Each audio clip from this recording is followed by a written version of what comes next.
Arizona, homeowner's best friend.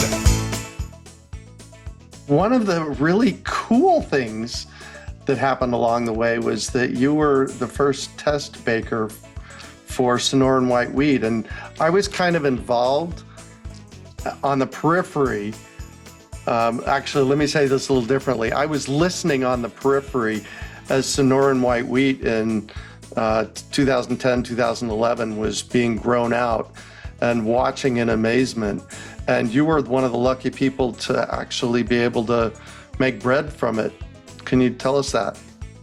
Sure. That time was very exciting. I mean, with the grant work, the grant was written, it was filed, it was approved and funded, and the first grow started. So that grow was 4 acres of test.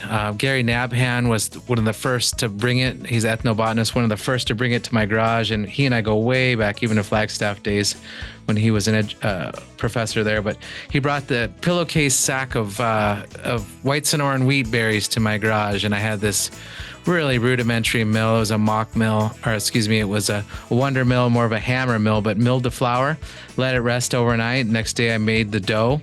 And it just smelled so different from anything I worked with before.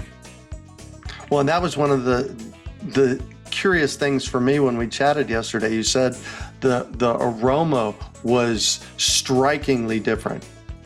Yeah, not just the flour itself. You know, we use a lot of this commoditized flour. It has just no smell, no aroma to it. But this was different. Fresh milled flour like I have never smelled before. And that first loaf of bread out of the oven dropped to my knees because it just smelled so intense in my bakery like it had never smelled before.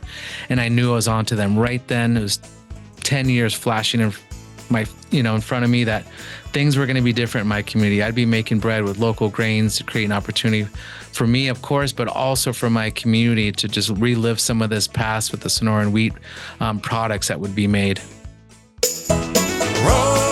Rosie on the house, every Arizona home.